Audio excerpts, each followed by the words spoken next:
Extremos relativos y extremos absolutos en un intervalo cerrado, presentado por Sandra Castro, Tatiana Fierro, Freiler Gutiérrez, Brandon Cárdenas y Jonathan Correa. El objetivo de los extremos relativos es encontrar cuando una función es creciente o decreciente, determinar los valores críticos, localizar máximos y mínimos relativos y establecer la prueba de la primera derivada. También hacer el bosquejo de la gráfica de una función por medio del uso de una información obtenida de la primera derivada.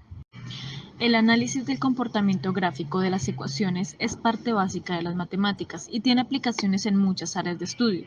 Cuando se hace el bosquejo de una curva, si solo se colocan puntos, quizá no se obtenga información suficiente acerca de su forma. Por ejemplo, los puntos 1.0, 0.1 y 1.0 satisfacen la función dada por y, x1, 3, x1. Con base a estos puntos, podría concluirse a la ligera que la gráfica debe tener la forma que se muestra en la figura 13.1 al lado A, pero de hecho la forma verdadera es la que se ilustra en la figura 13.1 al lado B. Se comenzará por analizar la gráfica de la función y f de x de la figura 13.2. Observamos que conforme x aumenta de izquierda a derecha en el intervalo L1 entre A y B, los valores de f de x también aumenta y la curva asciende. En forma matemática, esta observación significa que si x1 y x2 son dos puntos cualesquiera en L1, entonces x1 y x2 formará f de x1 y f de x2. Se dice que f es una función creciente en L1. Por otra parte, conforme x aumenta en el intervalo L2 entre C y D, la curva desciende. En este intervalo x3, x4 implica que fx de 3 y fx4 es una función decreciente en L2. En términos de gráficas, f es creciente en L si la curva se eleva hacia la derecha y f es decreciente en L si la curva cae hacia la derecha. Una línea recta con pendiente positiva se eleva hacia la derecha y una recta con pendiente negativa cae hacia la derecha. Podemos ver en la figura 13.2 que el intervalo L.1 hay un intervalo. Las rectas tangentes a la curva tienen pendientes positivas, por lo que f de x debe ser positiva para toda x en L1. Una derivada positiva implica que la curva se eleve. Ahora, en el intervalo L2, las rectas tangentes tienen pendientes negativas, por lo que f de x es igual a 0 para toda x en L2. La curva desciende donde la derivada es negativa. Así que se tiene la siguiente regla que permite usar la derivada para determinar cuando una función es creciente o decreciente. Criterios para funciones crecientes o decrecientes. Sea f diferenciable en el intervalo AB si f de x es igual a 0 para toda x en AB. Entonces f es creciente en AB. Si f de x es igual a 0 para toda x en AB, entonces f es decreciente en AB. Para ilustrar estas ideas, se usará la regla 1 para determinar los intervalos en que y es igual a 18, x menos 2 tercios de x al cubo es creciente o decreciente. Si la función de x debe determinarse cuando función de x es positiva y cuando es negativa. Si se emplea la técnica, es posible encontrar el signo f de x probando los intervalos determinados por las raíces. Estos valores deben disponerse en orden creciente en la parte superior de un diagrama para los signos de f, de manera que se divida el dominio en f intervalos. En cada intervalo, el signo f de x está determinado por los signos de sus factores. Si x es menor a menos 3, entonces el signo f de x es igual a 2 menos más igual a menos lo que es f es decreciente. Ahora vea la gráfica de f de x en la figura 13.5. Pueden hacer algunas observaciones. Primero, algo especial con respecto a los puntos P, Q y R.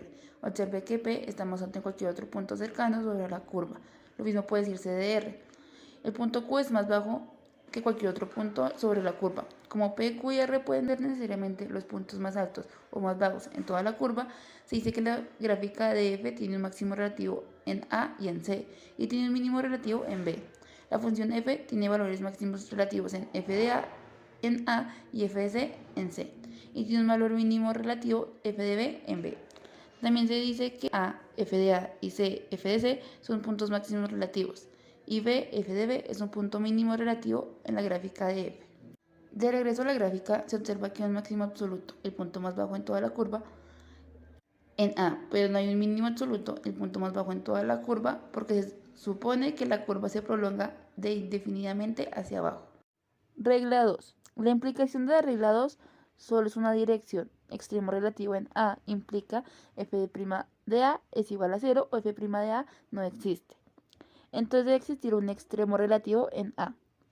De hecho, puede que no exista ninguno. Por ejemplo, en la figura 13.6a, f de A es 0 porque la recta tangente es horizontal en A, pero no se tiene un extremo relativo ahí.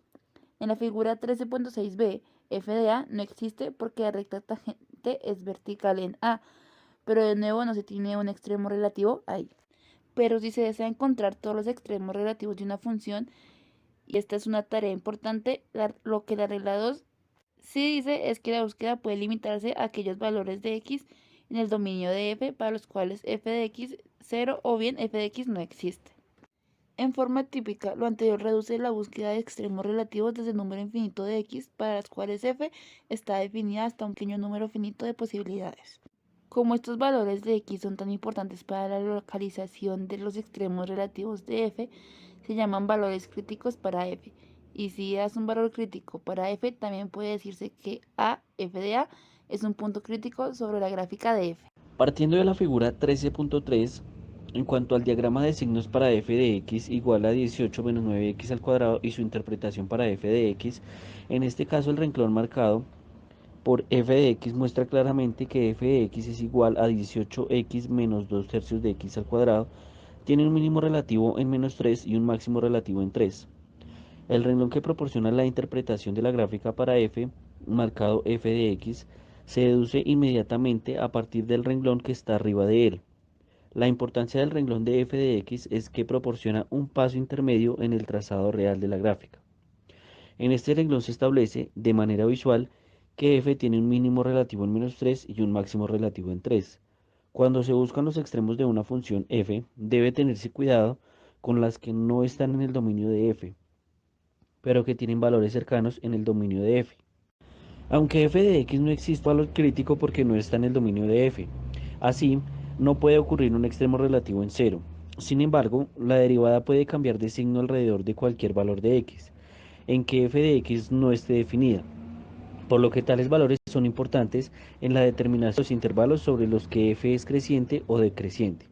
En cuanto a los pasos para determinar los intervalos, para el paso 1 tendríamos encontrar f de x, ya para el paso 2 sería determinar todos los valores críticos de f, aquellos en donde f de a sea 0 o f de a no exista, y cualquiera en f de a que no esté en el dominio de f, pero que tenga valores cercanos en el dominio de f, y construir un diagrama de signos que muestre para cada uno de los intervalos determinados por estos valores si f es creciente o decreciente. Para el paso 3 tendríamos para cada valor crítico de a en que f es continua, determinar si f de x cambia de signo cuando x crece al pasar por a. Habrá un máximo relativo en a si f de x cambia de a al ir de izquierda a derecha, y habrá un mínimo relativo si f de x cambia de a al ir de izquierda a derecha. Si f de x no cambia de signo, no habrá un extremo relativo en a. Y finalmente, para el paso 4 sería para los valores críticos en A, en los cuales f no es continua, analizar la situación y usar directamente las definiciones de los extremos. Ya hablando de lo que son extremos absolutos en un intervalo cerrado, si una función f es continua en un intervalo cerrado, a y b, puede demostrarse que entre los valores de f de x, la función de x en a, b, debe haber un valor máximo absoluto y un valor mínimo absoluto. En dos valores se llaman valores extremos de f en ese intervalo. Esta importante propiedad de las funciones continuas se llama teorema del valor extremo. Para la aplicación del teorema del valor extremo debe darse una situación en la que haya primero un intervalo cerrado y segundo una función continua en este intervalo. Si alguna de las dos condiciones anteriores, 1 o 2, no se cumple, entonces los valores extremos no están garantizados. Por ejemplo, en la figura 13.26, A se muestra la gráfica de la función continua f de x en el intervalo abierto 1.1. puede ver que f no tiene un valor máximo en el intervalo, aunque tenga ahí un valor mínimo. Ahora considere la función f de x en el intervalo cerrado 1, 1. Aquí f no es continua en 0. En la gráfica de f de la figura 13.26 puede ver que f no tiene un valor máximo, aunque sí tiene un valor mínimo.